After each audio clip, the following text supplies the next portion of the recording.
You might have a bucket of gray wood ash sitting behind your house right now and not even realize how powerful it is. Maybe it came from your wood stove, your fireplace, or that backyard fire pit you used all winter. And if you are like most gardeners, you have probably heard the same old advice. Just sprinkle it on the garden. It is good for the soil. So you do it. You spread it around your tomato bed, your onions, maybe your garlic, and it feels like you are doing something smart. You are not wasting anything. You are giving something back to the earth. But then a few weeks later, the garden does not look better. The leaf edges start turning yellow. Some tips look dry and crispy. A few plants just stop growing like they got shocked overnight. That is the part nobody warns you about. Wood ash can feed your garden, yes, but used the wrong way, it can hit your soil too hard and too fast. What looks like free fertilizer can quietly turn into stress for your plants. The biggest mistake is treating dry wood ash like a harmless garden powder. It is not the same as compost. It is not the same as old leaves or mulch. Raw ash is strong. It is highly alkaline, and when it touches moisture in the soil, it can change things fast. That sudden change is what hurts the garden. The tiny feeder roots under your plants are soft and sensitive. They are the little roots doing most of the drinking.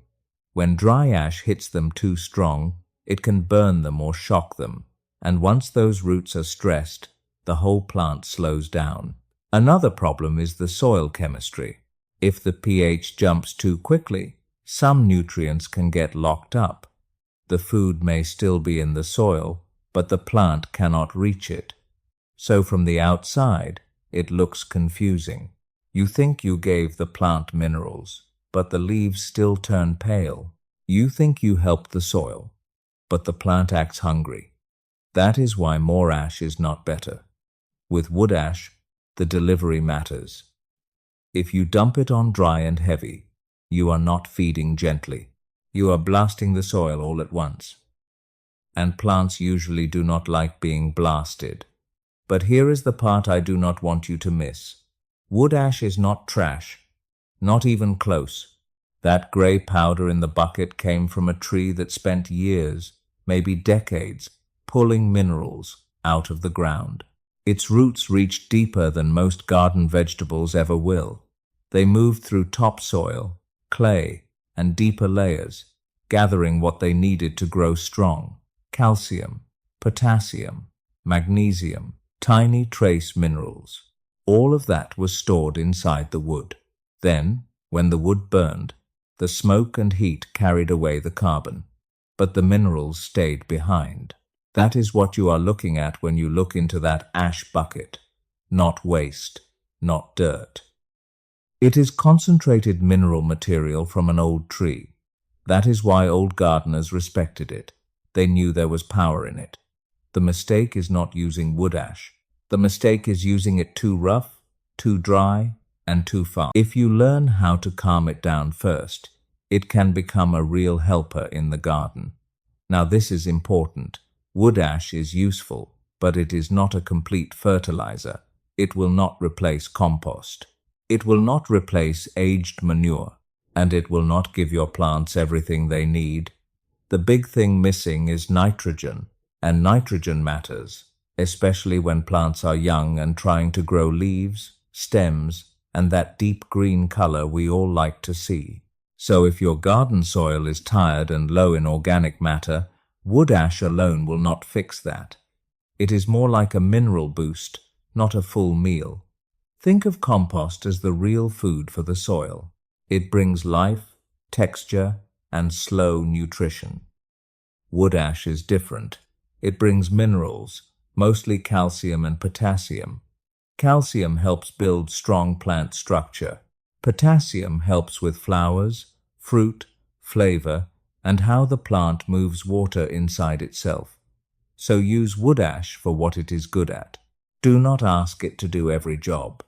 When you understand that, you stop overusing it, and that is when it becomes much safer. Now, people like to call this fermented wood ash, But I want to be honest about what is really happening. This is not true fermentation. Fermentation needs life. It needs bacteria, sugar, and time. Wood ash has already been through fire. It was burned at extremely high heat, so there is no living biology left in it. You are not making compost tea here. You are not brewing microbes. What you are doing is much simpler. You are soaking the ash in water so the water can pull out the useful minerals. Think of it like making coffee. You would not eat dry coffee grounds and expect a good result. But when water runs through them, it pulls out what you want. That is the same idea here. The water grabs the soluble minerals from the ash, especially potassium and other trace minerals, and leaves the heavy grit behind. So the real trick is not fermentation. The real trick is extraction. You are turning a harsh, dry powder into a liquid that can be diluted, controlled, and used much more safely. Here is the simple way to do it, without making things complicated. Start with a clean 5-gallon plastic bucket. Plastic matters. Do not use a metal bucket, an aluminum pot, or anything galvanized. This ash water is alkaline, and it can react with metal. A plain food-grade plastic bucket is safer and easier. Next, use sifted wood ash. You do not want big chunks of charcoal, nails, trash, or anything strange in there. Just fine gray ash from clean, untreated wood. The ratio is easy to remember. 1 cup of ash for every 1 gallon of water. So, if you are using a 5-gallon bucket, add about 4 cups of sifted ash. Then fill the bucket most of the way with water. Leave a little space at the top so it does not spill when you stir it. Rainwater is best if you have it. If all you have is tap water, that is fine too. But let it sit out for a day first if you can. Then add the ash and stir it with a wooden stick. Do not use your bare hand. At first, the water will look ugly, cloudy, and gray. That is normal. Cover the bucket loosely with a lid or board, just to keep leaves, bugs, and animals out. Do not seal it tight. Then leave it alone for 3 or 4 days. Let the water do the work. Over time, the heavy stuff sinks to the bottom, and the useful minerals move into the water. That clear, tea-colored liquid on top is what you want. Once you stir the ash into the water, do not expect it to look pretty. It will look dirty. The whole bucket turns cloudy gray, almost like muddy dishwater. That is normal. A lot of people see that and think they messed it up, but they did not. At this stage, you just need to leave it alone. Put the bucket somewhere safe, like a corner of the garage, under a shed roof, or beside the house where rain will not flood it. Cover it loosely so leaves, bugs, or animals do not get in. Then give it 3 or 4 days. During that time, the heavy bits sink to the bottom. The charcoal dust, grit, and rough particles settle down where they belong. The water on top slowly changes. It starts to clear up. If the ash came from good, clean wood, that top layer may turn a pale amber color, like weak tea. That is the part you want, not the sludge at the bottom. The clear liquid on top is carrying the minerals the water pulled out of the ash. That is your concentrate. This is where you have to be careful. That clear amber water may look harmless, but it is not ready to pour on your plants. It is still a concentrate. If you use it straight, you can burn roots just like dry ash can. So always dilute it first. A simple rule is this: take 1 or 2 cups of the ash concentrate and pour it into a 2-gallon watering can. Then fill the rest with plain water. Now look at the color. You are not trying to make a strong drink. You want it to look like very weak iced tea, pale, light, almost see-through. If it looks dark like coffee, it is too strong. Add more water. If it looks totally clear, add just a small splash more concentrate. This color test keeps things simple. You do not need fancy tools or lab equipment. You just need to slow down and pay attention. With wood ash water, weaker is safer. A light dose once a week or every other week is much better than one heavy dose that shocks the soil. Plants do not need to be blasted. They do better with small, steady feeding. When your ash water is diluted to that weak tea color, the next step is all about where you put it. Do not spray it over the leaves. That is not what this is for. Even when it is diluted, those minerals can still be a little harsh on tender leaves, especially on a hot sunny day. Keep the watering can low and aim for the soil. Pour it in a slow ring around the base of the plant, not right on the stem, but out where the feeder roots are working. That is where the plant is actually drinking. And do not rush it. A small amount once a week, or even every other week, is plenty. I know it is tempting to think more will give you faster results, but gardens usually do not work that way. Plants like steady care. A little mineral water at the right time does more good than one heavy soaking that shocks the soil. Think gentle, think slow, think steady. Timing matters with wood ash water. Do not use it too early, when the plants are still small and mostly growing leaves. At that stage, they are looking for nitrogen. They want to build stems, leaves, and that fresh green growth. Wood ash water does not give them much of that. If you push it too soon, you may slow them down instead of helping them. The better time is when the plant starts to change jobs. Watch your tomatoes, peppers, squash, beans, and other fruiting plants. When you see the first flower buds forming, that is your sign. The plant is moving from leaf growth into flowering and fruiting. That is when potassium becomes much more important. Potassium helps with blooms, fruit size, flavor, and how well the plant moves water through itself.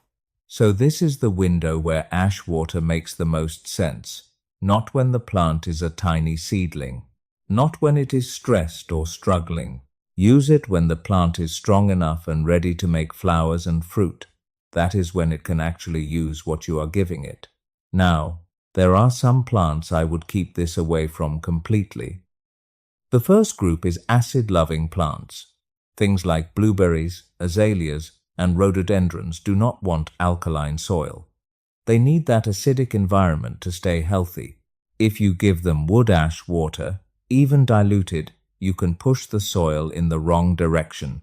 Then the plant may start turning yellow, not because it has no nutrients, but because it cannot take them up the right way. Blueberries are especially picky about this, so do not test it there. It is not worth the risk. I would also be careful around potatoes. Potatoes do like potassium, but wood ash can raise the soil pH, and that can encourage potato scab. You may still get potatoes, but the skins can come out rough, corky, and ugly. So the rule is simple. Use ash water where it fits. Do not use it everywhere just because it is free. A good garden tool can still cause problems in the wrong spot. What I like most about this method is not just saving money on fertilizer. That part is nice, of course. But the deeper thing is the feeling that you are closing a loop on your own land. Think about it. That wood kept your home warm through the cold months. Then, instead of throwing the ash away like waste, you turn it into something useful for the garden. The minerals go back into the soil feeds the plants. And those plants may end up feeding your family. There is something honest about that. It makes you feel less dependent on shelves full of bright plastic bottles at the hardware store. You start seeing value in things most people toss aside. A bucket of ash is no longer a mess to get rid of. It becomes a resource. That is a different way to live. Not fancy, not perfect, just more aware. And once you see your garden respond to something you made yourself, from something you already had, it changes how you look at waste. You start asking, what else around here could be useful if I handled it the right way? If you are new to this, do not try it on the whole garden right away. That is how people get into trouble. Start small. Make one bucket, Use clean wood ash. Let it sit for a few days. Dilute it until it looks like weak tea. Then choose one safe test area. Maybe one row of peppers, maybe one tomato bed, maybe a few squash plants that are just starting to flower. Try it there first and watch closely. Look at the leaves. Look at the new growth. Watch how the plant responds over the next couple of weeks. Gardening is not about forcing everything at once. It is about paying attention. If the plants look good, you can use it again later. If something seems off, you stop and adjust. That is the best way to learn. One bucket, one small area, one careful test. That is enough to see whether this method belongs in your garden. So if you have a bucket of wood ash sitting around after winter, do not look at it as waste. But do not rush out and dump it straight on your garden either. Treat it with respect. Soak it. Let it settle. Dilute it until it looks like weak tea. Then use it slowly, at the right time, on the right plants. That is how something that could hurt your garden becomes something that can help it. And honestly, that is one of the best parts of growing your own food. You start seeing value in simple things. A bucket of ash, a little water, a few days of patience. That can be enough to turn a leftover into a useful garden feed. If this helped you, please hit the like button and subscribe to Quiet Growth Lab. And tell me in the comments, have you ever used wood ash in your garden? Or are you thinking about trying it this season? Thank you for watching and spending your time here. I hope your soil gets healthier, your plants grow stronger, and your garden gives back more than you expected. I will see you in the next video.